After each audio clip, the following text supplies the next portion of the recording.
G'day, Steve Morgan, Australian Bass Tournaments, and for the third time ever, we have just had at Lake Awoonga the 1250 for 1250 from Wilson Tackle go off, and it was to this angler here, Ron Bruggemann from Complete Angler Cairns. Tell us about your fish, mate. How long was it? 127. That's a fish of a lifetime. Is that your PB? It is.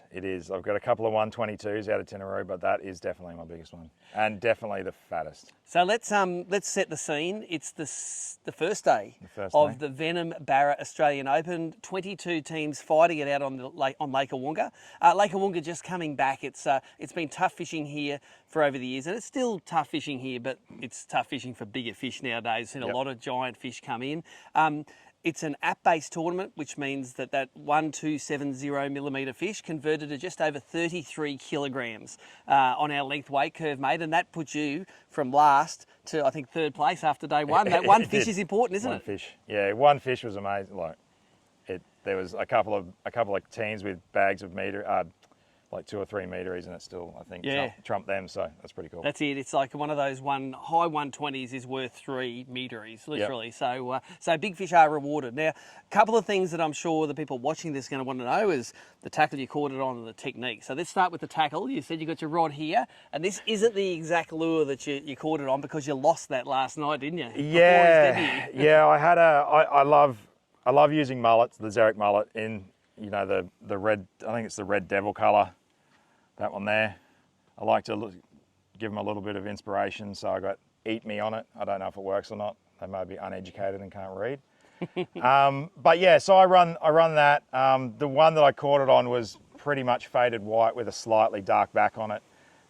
It was a 50 barra lure. It caught over 50 barra, so. And it was the one that you'd won the Faust overnighter on last year? Yeah, last year, yeah. I'd been using it since then and just sort of put it away and started trying to break in a couple more.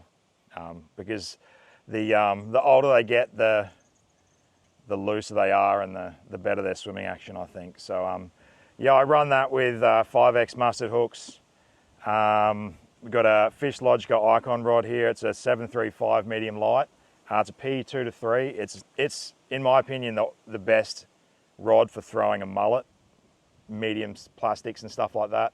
It's got a really nice soft tip, so the barra is going to suck it in when an implosion feeds on it, and then you've got heaps of power on it there anyway. And line, I run all different kinds of line, but I'm pretty sure this is Sunline ADV, and I've run heaps of different reels. This is a Daiwa HRF, and I have the Gomexus handles on all my reels because I think they're awesome handles. What leader you use? That's a pretty stout leader. I use 80-pound System Shock Sunline. Yep. Fluorocarbon. Take us through your technique. It's a modern technique, the live scope stuff. Yep. The cool thing is that you can see the fish that you're targeting before you throw at it. Firstly, let people know how many fish eat it compared to how many you throw at. Probably far out, maybe 5% of the fish. Might have a look at it? Yeah, might have a look at it, and then, out of them, I don't know, maybe 20% will eat it. Yep. But yeah, there's a lot of different ways you can fish it. Like we were chasing the fish a lot here because they were like coming in, swimming, basically all the fish we found were swimming straight towards us. And then, you'd have a cast at them. If your cast wasn't good, they'd sort of go deep, turn around, and instead of letting them go, we just chase after them. So we move the active target pole down, or on the GFAB poles and stuff like that. And we just basically chase the fish and just punch casts at it until we get the sink rate right and basically get the lure going straight past its head. This particular barra, I was probably off by about 1 metre and passed it by about 2 metres and actually turned around super late, charged it down and whacked it. So it was a pretty cool eat, and I saw it all on the active target. So that was. Tell us about the fight. You think you think the bigger barra, the harder they fight, but the big ones sometimes don't have much. Yeah, no, this one he came straight up and put his head out of the water, and I was like, holy shit, that's a massive fish. Harry was at the back of the boat rummaging around trying to get the net because we hadn't got it out yet. And it jumped up and then slammed into the front of the boat a couple times. And 10 seconds later, Harry was trying to fit it in the net. Yep. And How do you go lifting one of those? It's a two-person job, isn't it, to get those? yeah. No, definitely and we had to kind of shove it in there a bit too because it was sort of laid over it, and we had to push it in there a little bit. So. And you're not using a little Bangrave Jack size net, mate. You're using a proper. No, we use the barra net. Yeah, we use a full-size Enviro-net. So I find they're the best nets for for keeping barra. It doesn't bugger up their fins or anything like that. Yep. So and most of the time with a mullet, the barra's choking it anyway, so you don't need to worry about your hooks getting stuck in there or anything like that.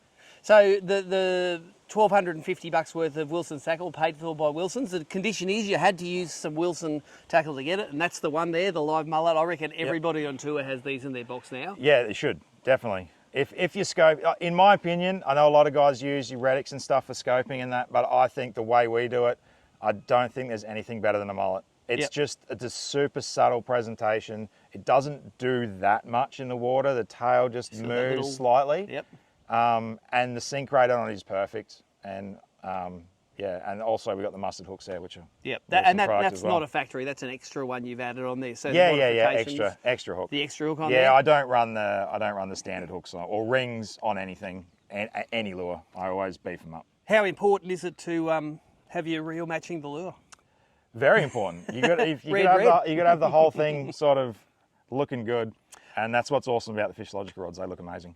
One final question I got is some people think, you need big boats and a bass boat to get into tournament barra fishing, but this is the smallest boat in the field, and you catch plenty in it. Yeah, the smallest, and also definitely the slowest. I think I see you trying to get up on the plane all the time. Yeah.